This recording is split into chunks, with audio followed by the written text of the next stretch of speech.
friends, my name is Dr. Rajiv and you are watching my YouTube channel Medical Nerd। आज हम बात करने जा रहे हैं कैल्शियम चैनल ब्लॉकर के बारे में। कैल्शियम चैनल ब्लॉकर जो हैं वो होते हैं एंटी हाइपरटेंसिव ड्रग्स और आज हम जानेंगे इनके लोकेशन के बारे में, इनके मैकेनिज्म ऑफ एक्शन के बारे में और जानेंगे types of calcium channel blockers कौन कौन से होते हैं। साथ में हम जानेंगे कि कैल्शियम चैनल ब्लॉकर्स की इंडिकेशंस क्या होती हैं, मतलब कौन सी बीमारियों में इनको दिया जाता है और जानेंगे इनके साइड इफेक्ट के बारे में। तो बिना देर किए चलो शुरू करते हैं। Let's start the play without any delay. First let's start with calcium channel blockers. Calcium channel blockers जो होती है it is a class of anti hypertensive drugs. Anti hypertensive drugs वो होती हैं कि कंट्रोल करती हैं raised blood pressure को and it is a class of anti hypertensive drugs which act on the voltage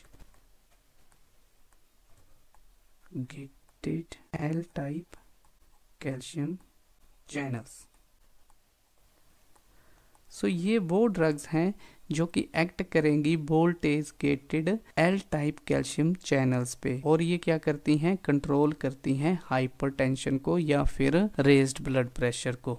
second is the location of calcium channels. Calcium channels कहाँ पे located होते हैं? पहले तो ये प्रेजेंट होते हैं आर्टरीज में, जैसा कि हमें पता कि आर्टीरियल वॉल में जो है स्मूथ मसल फाइबर्स रहते हैं। So this is the site of calcium channels. So arteries में हमें कैल्शियम चैनल्स कहाँ पे मिल रहे हैं? So calcium channels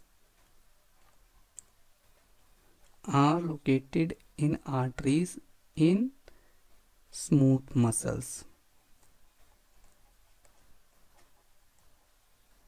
So this is the location of the calcium channels। और हार्ट में कहाँ पे रहते हैं? So these are present inside the cardiac myocytes। तो cardiac myocytes में भी हमें मिल जाएंगे, मीन्स हार्ट की जो मसल्स हैं, हार्ट मसल्स, यहाँ पे हमें कैल्शियम चैनल्स मिलेंगे। And second one is the nodal tissues of the heart. कौन कौन से रहते हैं वो? SA node and AB node. तो SA नोड और AB नोड क्या हैं? These are the modified cardiac myocytes and they generate impulse at regular intervals. So जो नोडल टिश्यू हैं वहां पे भी हमें क्या मिल रहे हैं? कैल्शियम चैनल्स मिल रहे हैं। तो ये थी कैल्शियम चैनल्स की लोकेशन। आइए जानते हैं कि कैल्शियम चैनल ब्लॉकर जो हैं उनका मैकेनिज्म ऑफ एक्शन होता क्या है। जैसा कि हमें पता है कि कैल्शियम चैनल्स जो हैं they are located in the arteries and in the cardiac myocyte. तो यहाँ पे हमें जो है वो मिलते हैं कैल्शियम चैनल्स। अब इनको जो है वो ब्लॉक करते हैं कैल्शियम चैनल ब्लॉकर जो ड्रग्स होती हैं। लेकिन कैल्शियम चैनल्स का रोल क्या रहता है? कैल्शियम चैनल्स जो है they regulate entry of calcium ions inside the smooth muscles of arteries। Basically ये रेगुलेट करते हैं कैल्शियम की एंट्री इनसाइड द सेल्स और they cause calcium influx inside the cells and which brings about contraction. So contraction होती है ultimately जो calcium channels काम कर रहे हैं। लेकिन यहाँ पे क्या है, कैल्शियम चैनल ब्लॉकर जो है वो इनकी एंट्री को ही क्या कर देते हैं? ब्लॉक कर देते हैं। तो एंट्री नहीं होगी, इनफ्लक्स ही नहीं होगा, तो कॉन्ट्रैक्शन की जगह क्या हो जाएगी? बेजो डायलेशन। मीन्स बेजो कंस्ट्रिक्शन ना होके बेजो डायलेशन होगी और बेजो डायलेशन से क्या होता है? BP जो है वो क्या हो जाता है? वो नीचे आ जाता है। तो ये एक मैकेनिज्म ऑफ एक्शन हो गया। दूसरा हमारे पास है कि कार्डियक मायोसाइट्स में क्या होता है। अब कार्डियक मायोसाइट्स में हमें पता है कि यहाँ पे नोडल टिश्यू थे। कौन कौन से? SA नोड और AB node. SA node AB node की कैपेसिटी होती है कि they are having a capacity to generate impulses at regular interval. मतलब वो क्या करते हैं? They are basically positive chronotropic. Positive chronotropic का मतलब होता है कि वो हार्ट रेट को बढ़ाते हैं। तो जैसा कि आपको पता है कि जो हमारा कार्डियक पेस मेकर इम्पल्स होता है उसमें कैल्शियम की जरूरत होती है डीपोलराइजेशन के लिए। तो जब डीपोलराइजेशन होती है then there is a generation of impulse which ultimately increases the heart rate. एक बात तो ये होगी कि ये हार्ट रेट को बढ़ाते हैं। फिर एससी नोड से एबी नोड के बीच में जो कंडक्शन होती है वो भी इसका इफेक्ट होता है कि कैल्शियम जो चैनल्स हैं वो रेगुलेट करेंगे कैल्शियम की एंट्री को, और it is having a positive dromotropic action. Positive dromotropic action का मतलब होता है कि कंडक्शन वेलोसिटी को वो ज्यादा कर देंगे। और तीसरा है कि कार्डियक सेल्स के अंदर भी क्या करेंगे, कैल्शियम इनफ्लक्स को बढ़ाएंगे, और क्या होता है कि फोर्स ऑफ कॉन्ट्रैक्शन वो बढ़ जाती है, जिसको हम बोलते हैं पॉजिटिव आयोनोट्रोपिक एक्शन। और अल्टीमेटली ये बढ़ाता है कार्डियक आउटपुट को, और कार्डियक आउटपुट जाने का मतलब है ब्लड प्रेशर जो है वो भी बढ़ जाएगा। लेकिन कैल्शियम चैनल ब्लॉकर्स होंगे तो हमें ये एक्शन देखने को नहीं मिलेगा। पॉजिटिव क्रोनोट्रोपिक के बजाय हमें मिलेगा नेगेटिव क्रोनोट्रोपिक एक्शन देखने में। पॉजिटिव ड्रोमोट्रोपिक के बजाय हमें मिलेगा नेगेटिव ड्रोमोट्रोपिक एक्शन और नेगेटिव आइनोट्रोपिक एक्शन देखने को मिलेंगे। और बीपी जो यहाँ पे रेज हो रहा था उसके बदले हमें मिलेगा बीपी में fall. That's why these are called anti hypertensive drugs. Hopefully this is clear to you now। मान लेते हैं कि types of calcium channel blockers क्या होती हैं। These are basically categorized into two types। First one are dihydropyridines, second one is the non-dihydropyridines। Dihydropyridines जो हैं they basically act on the smooth muscles of the arteries, whereas non-dihydropyridines they act on the cardiac myocytes। Dihydropyridines के example हैं हमारे पास amlodipine,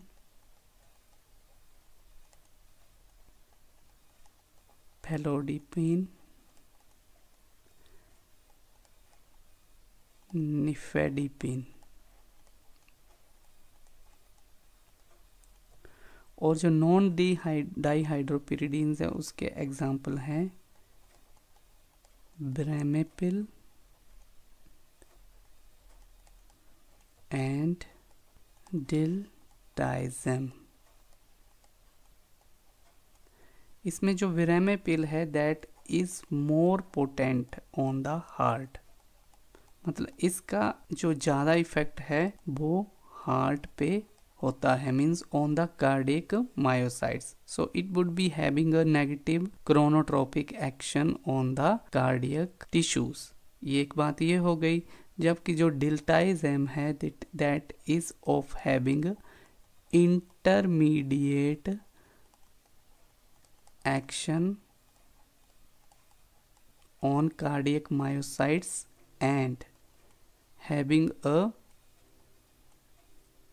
less effect on smooth muscles of arteries. So these are the basic two categories of calcium channel blockers। Indications of calcium channel blockers, तो इनको हम किस किस में देते हैं। सबसे पहले तो हम देते हैं अगर किसी को क्रोनिक हाइपरटेंशन है। So these are given in the patients which are having chronic hypertension. तो इसमें हम कौन सी दवाई देंगे, एम्लोडिपिन, और साथ में हम देंगे felodipine.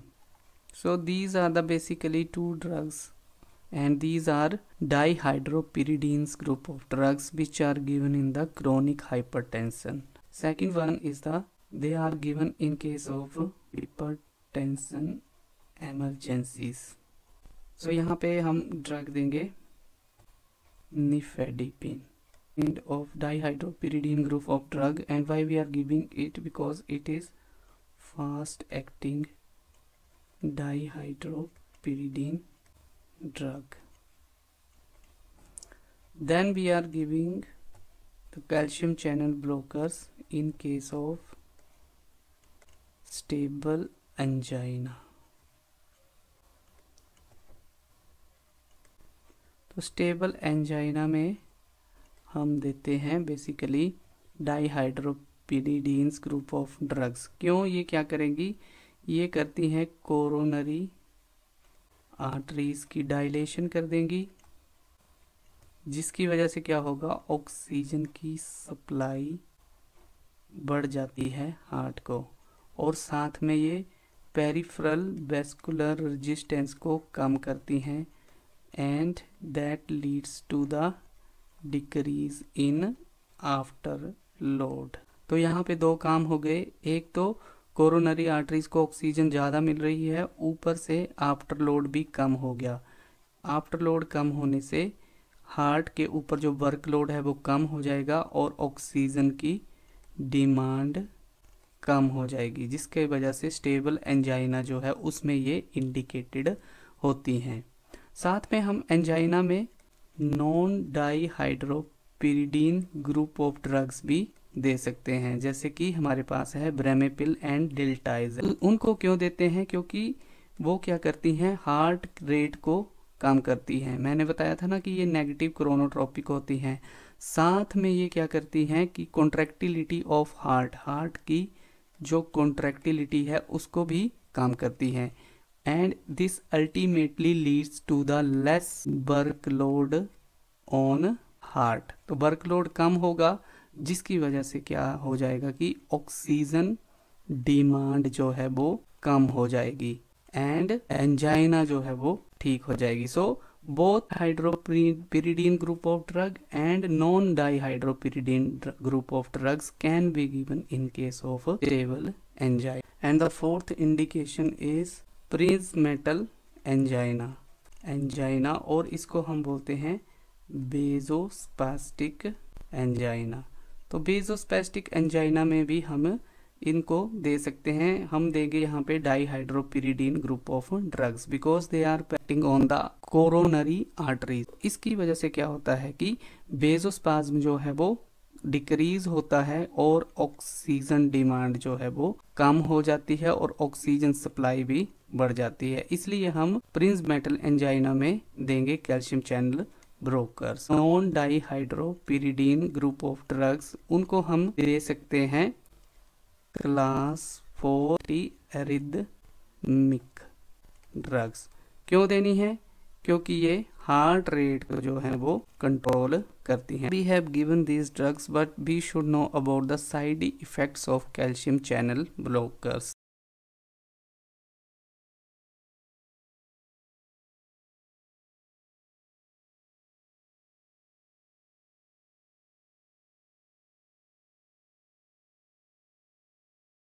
Fourth one is the ankle oedema.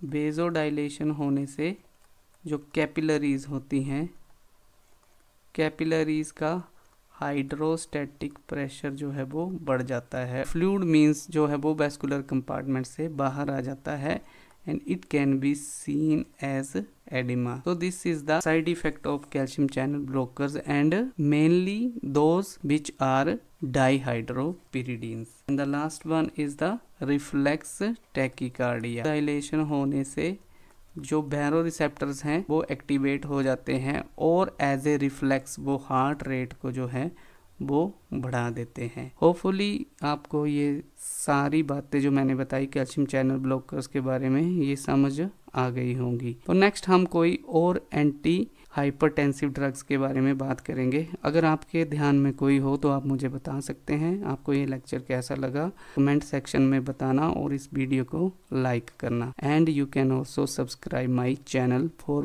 More videos like this. Thank you.